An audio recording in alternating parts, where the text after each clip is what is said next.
Hi అండి. ఎలా ఉన్నారు? రీసెంట్‌గా ఒక స్టేట్మెంట్ అయితే పాస్ చేశారు గదా!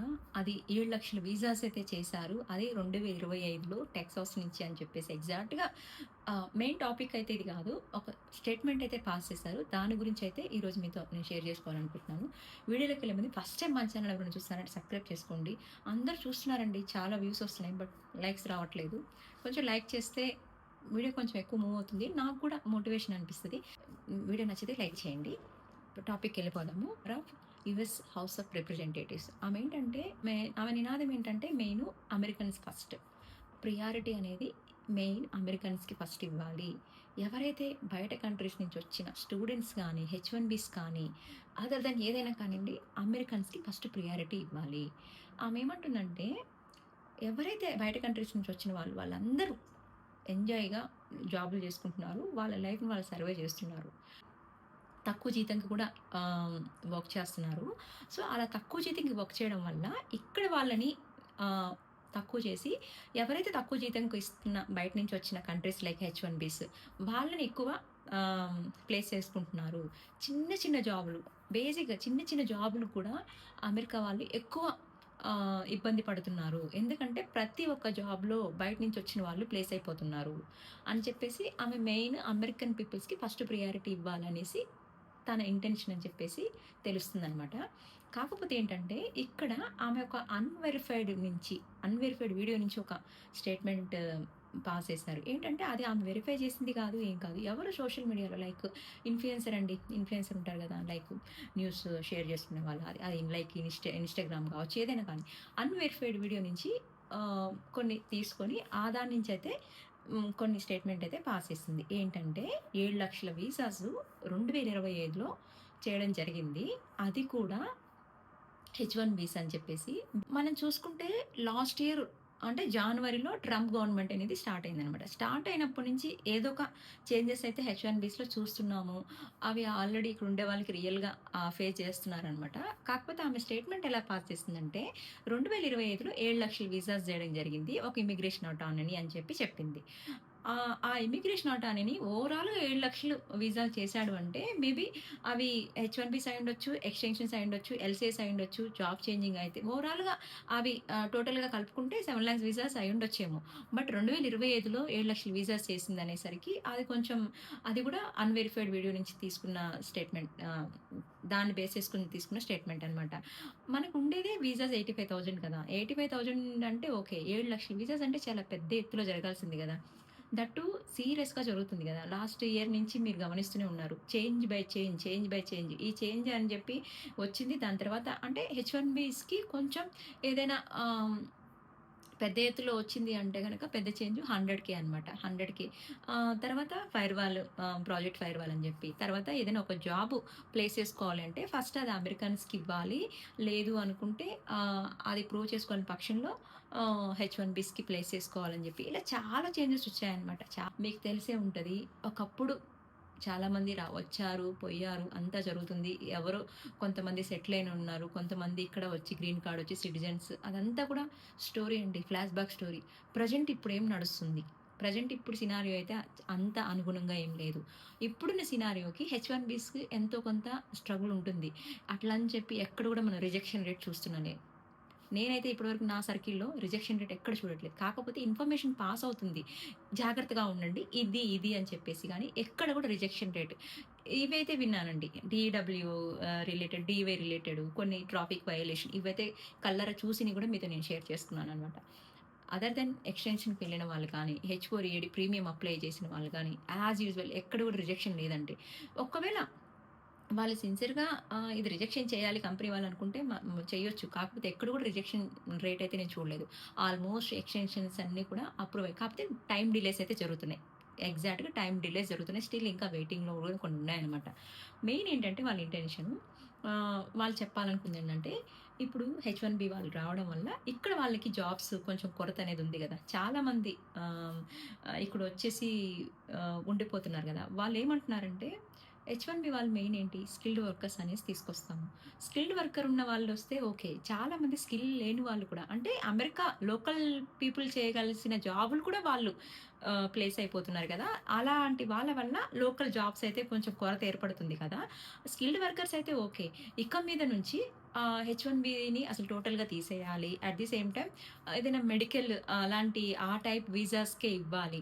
ఒకవేళ హెచ్-1బీ వచ్చినా కూడా వాళ్ళని సర్టెన్ ఇయర్స్ వరకు ఉంచుకొని, ట్రైన్ చేసుకొని, రిమైనింగ్ టైమ్‌లో వాళ్ళని పంపించేసి ఎవరైతే వాలిడ్ లైక్ మెడికల్ అలాంటి వీసాస్ మాత్రమే కొనసాగించాలి అని చెప్పేసి కొంచెం అలా అనుకుంటున్నారనమాట.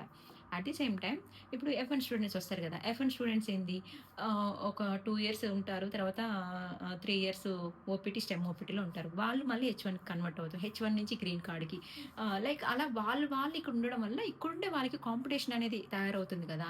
దట్ టూ ఏంటంటే పెద్ద నీకు మైక్రోసాఫ్ట్ కంపెనీ లాంటి వాళ్ళు కూడా మన లే ఆఫ్స్ జరిగినాయి కదా! లే ఆఫ్స్‌లో కూడా ఎక్కువ లోకల్ పీపుల్స్‌ని లైక్ అమెరికన్ పీపుల్స్‌ని లే ఆఫ్ జరిగిన ఆ టైంలో వాళ్ళని తీసేసి బయట కంట్రీస్ నుంచి వచ్చిన వాళ్ళని ప్లేస్ చేయడము. అదేంటి అంటే తక్కువ సాలరీకి లైక్ చీప్ లేబర్ అంటాం కదా! వాళ్ళు ఇంకా వాళ్ళేంటంటే అలా హెచ్-1బీస్ అలా తక్కువ సాలరీకి గూడా ప్రియారిటీ ఇచ్చి జాయిన్ అవ్వడం వల్ల లోకల్ పీపుల్‌కి ఆ ప్లేస్ కూడా కొరత అనేది ఏర్పడుతుంది. అండ్ స్టూడెంట్స్ అంటారా? ఇప్పుడు ఏంటి స్టూడెంట్స్‌లో యూనివర్సిటీలో ఏంటి బయట కంట్రీస్ నుంచి వచ్చిన వాళ్ళకి ఎక్కువ ప్రియారిటీ ఇస్తున్నారు. ఏదైనా జాబ్స్ కానీ కాలేజీ లెవెల్‌లో ఏదైనా కూడా బయట కంట్రీస్ నుంచి వచ్చిన వాళ్ళకి ఎక్కువ ఇంట్రెస్ట్ చూపిస్తున్నారు. ఎందుకంటే వాళ్ళు మొత్తం ఫీ కట్టేస్తున్నారు కాబట్టి. లోకల్ వాళ్ళకి తక్కువ చూపిస్తున్నారు. అట్లా లోకల్ వాళ్ళని తక్కువ చేస్తున్నారు అనేసి కొంచెం తనేంటంటే ఎక్కువ తన నినాదంలో ఏం కనిపిస్తుందంటే మెయిను అమెరికన్ పీపుల్‌కి ఎక్కువ ఫస్ట్ ప్రియారిటీ ఇవ్వాలి. అని చెప్పేసి ఫస్ట్ అయితే అది తెలుస్తుందనమాట. యూఎస్ సెనేటర్ ఎవరైతే ఒక పర్సన్ ఉన్నాడో తను గూడా కొంచెం ఈ హెచ్-1బీస్‌కి గాని, స్టూడెంట్స్‌కి గాని అగైనెస్ట్‌గా మాట్లాడడం. ఏంటంటే హెచ్-1బీస్ వచ్చి ఇక్కడ కంటిన్యూగా ఉండిపోతున్నారు. వాళ్ళే సిటిజన్‌షిప్‌కెళ్తున్నారు. వాళ్ళే గ్రీన్ కార్డ్‌కెళ్తున్నారు. అండ్ ఎఫ్-1 స్టూడెంట్స్ ఎవరైతే వచ్చారో వాళ్ళు కొంచెం ఎక్కువ ప్రియారిటీ కాలేజెస్‌లో కొంచెం ఈ క్యాప్ ఎగ్జామ్షన్స్ అన్నీ ఉన్నాయి కదా! అలా వాళ్ళకే వాళ్ళు ఇక్కడ అందరూ ఉండిపోవడం వల్ల ఇక్కడ వాళ్ళు వచ్చినట్టు ఉండిపోవడం వల్ల ఇక్కడ వాళ్ళకి ఎక్కువ వాళ్ళకి వాళ్ళు కాంపిటీషన్ అయిపోతున్నారు కదా! అని చెప్పేసి తను కూడా ఫస్ట్ ప్రియారిటైజెస్ ఇక్కడ అమెరికన్ వర్కర్స్‌కి, లోకల్ పీపుల్స్‌కి ఎక్కువ ఇవ్వాలి. బయట నుంచి ఎవరైతే కంట్రీస్ నుంచి వస్తున్నారో వాళ్ళకి ఫస్ట్ ప్రియారిటీ చేస్తున్నారు. ఇక్కడ వాళ్ళని తక్కువ చేసి అని చెప్పేసి అనడం జరిగింది. రీసెంట్‌గా ఏదైనా పెద్ద ఎత్తులో జరిగింది అంటే అది హెచ్-1బీలో చేంజెస్ అండి. అసలు ఒక రకంగా కాదు. అసలు అంటే 2025లో తీసేయండి. 2020 నుంచి 2027లో వచ్చే వాళ్ళకి 100,000 ఫీ పెట్టారు. ఎందుకంటే ఫస్ట్ ఆహ్, పాయింట్ అదే అనమాట. ఎవరైనా రావాలి, ఎవరైనా స్పాన్సర్‌షిప్ ఇవ్వాలన్నా కూడా ఒక ఆలోచనకైతే ఎళ్ళిపోతారనమాట. 100,000 ఫీ గవర్నమెంట్‌కి పే చేసి వాళ్ళకెంత సాలరీ ఇవ్వాలో తెలీదు. ఇన్ని జరుగుతున్నా గూడా ఎక్కడో కొంతమంది హెచ్-1బీ సఫర్ అవుతున్నారండి. Remaining as usual normal life lead చేస్తున్నారనమాట. ఎందుకంటే వెకేషన్‌కెళ్లారు, వచ్చేసారు. హ్యాపీగా మేము ఎంటర్ అయిపోయాం. మాకు ఏ ప్రాబ్లమ్ లేదంటున్నారు. కొంతమంది ప్రాబ్లమ్స్ చెప్తున్నారు. తెలిసిన వాళ్ళ సర్కిల్‌లో కొంతమంది ఇలా జరిగిందని చెప్పి మనం షేర్ చేసుకుంటున్నాం. That's it. వీలైనంత వరకు ఎందుకంటే వాళ్ళ హెచ్-1బీ జాబ్ పోయింది అని మనం అనుకుంటాం. ఏ బేస్‌లో పోయింది? ఏ సినారియోలో పోయింది? లే ఆఫ్ అయిందా? లేదంటే వాళ్ళకి ఏదైనా క్రిమినల్ హిస్టరీ ఉండి పోయిందా? లేదంటే వాళ్ళు సంథింగ్ ఆహ్, జాబ్ రిలేటెడ్ అయ్యుంటది తప్పించి హెచ్-1బీ జాబ్ పోగానే హెచ్-1బీ జాబ్ తీసేశారు. అలా కాకుండా మనం వేరే కోణంలో కూడా ఆలోచించొచ్చు కదా! అండ్ ఇంకొకటేందంటే రీసెంట్‌గా హెచ్-1బీ మీద చాలా జోకులు కూడా జరుగుతున్నాయి. ఎలా అంటే మీకు పాత వీడియోలో షేర్ చేసుకో ఉంటా. చాలామంది ఎలా అంటే ఓకే. అందరూ ఇండియా వాళ్ళని తరిమేస్తున్నారంట గదా! మీ జాబ్‌లు ఎప్పుడు పోతాయో తెలీదు. ఎప్పుడుంటాయో తెలీదు. అలాంటి గుర్తింపు లేని జాబ్స్‌తో ఎందుకింకా అక్కడ ఉంటారు. సో, చాలా ఇలాంటియన్నీ తట్టుకొని కూడా హెచ్-1బీ వాళ్ళు ఇక్కడ ఉండి సర్వైవ్ అవుతున్నారండి. నిజంగా ఆహ్, కొంతమందికి డ్రీమ్‌తో వస్తారు. డ్రీమ్ ముందే ఇవన్నీ కనపడవనమాట. సో, హెచ్-1బీ వాళ్ళు చాలా స్ట్రిక్ట్‌గా ఇక్కడున్న ఇన్ని ప్రాబ్లమ్స్ కూడా ఫేస్ చేసుకొని తట్టుకొని ఉండగలుగుతున్నారు అంటే నిజంగా గుర్తించుకో ఒకప్పుడంటే చాలా మందొచ్చారండి. అప్పట్లో ఎందుకంటే హెచ్-1బీ అమెరికా అంటే చాలా గుర్తింపు, ఒక రకమైన విలువ ఉండేది. ఇప్పుడేంటంటే ప్రతి ఒక్క ఊరు నుంచి వస్తున్నారు. సో, అంత వాల్యూ లేకుండా పోయిందేమో అని అనుకుంటున్నాను. ఎందుకంటే అలా ఇప్పుడు ఏదైనా కూడా స్టార్టింగ్‌లో ఉన్న వాల్యూ ఇప్పుడు ఉండదనమాట. అలాంటి ఆ టైంలో కూడా ఎలా అయిపోయిందంటే అప్పట్లో ఇక్కడ అంత చదువుకోలేదు. ఎవరు కూడా అంత డెవలప్‌మెంట్ లేదు కాబట్టి హెచ్-1బీ వాళ్ళకి అంత ప్రియారిటీ, అంత వాల్యూ ఉండేది. ఇప్పుడేంటంటే ఎక్కువ రావడం వల్ల వచ్చిన వాళ్ళు ఇక్కడిక్కడే ఉండిపోయి, ఇక్కడిక్కడే లైక్ సిటిజన్‌షిప్, గ్రీన్ కార్డ్ అవ్వడం వల్ల వాళ్ళకి వాళ్ళే కాంపిటీషన్ అయిపోయి, ఒకప్పుడు వచ్చిన వాళ్ళు కొంచెం ఓకే గానీ, ఇప్పుడొచ్చిన వాళ్ళు సస్టైన్ అవ్వడం చాలా కష్టమండి ఇక్కడ నిజంగా. ఈ రూల్స్‌కి గానీ, 100కి ఫీ అని చెప్పి లైక్ ఇప్పుడు క్లయింట్ ప్లేసెస్‌లో వర్క్ చేయకూడదని, ప్రాజెక్ట్ ఫైర్ అవ్వాలని చెప్పి ఒకటి కాదు, ఒకటి కాదు.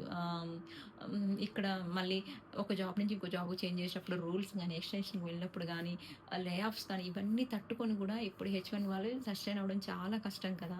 సో, మళ్ళీ ఇప్పుడేంటి దానికి తోడు స్టూడెంట్స్ ఏంటి లైక్ ఎఫ్1లో ఉన్నప్పుడు 2 ఇయర్స్ అయితే ఉంటారు. తర్వాత ఎఫ్1 నుంచి ఓపీటీకి, స్టెమ్ ఓపీటీకి మారి తర్వాత కంపల్సరీ స్టూడెంట్‌గా వచ్చిన వాళ్ళు ఆల్మోస్ట్ ఇక్కడ ఉండడానికే చూపిస్తారు. ఎంఎస్ వచ్చారు అంటే వాళ్ళు ఒక ప్లాన్ చేసుకునే వస్తారనమాట. ఇలా ఉండాలి, ఇలా ఉండాలి అని చెప్పి. ఎక్కువ హెచ్1బీస్ ఏంటి కొంతమంది ఒక 7 ఇయర్స్, 8 ఇయర్స్ వర్క్ చేసుకొని వెళ్ళిపోదాం అనుకునే వాళ్ళు ఉంటారు.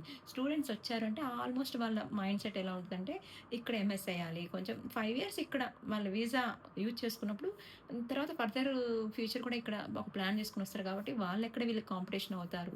అట్లా ఇక్కడుండే వాళ్ళకి మళ్ళీ ఆ జాబ్ కొరతలవుతాయి అని జెప్పేసి ఇలా చిన్న చిన్న కాన్సిక్వెన్సెస్ అయితే చాలా ఉంటాయి. మెయిన్ వాళ్ళ నినాదం ఏంటంటే అమెరికన్స్ ఫస్ట్.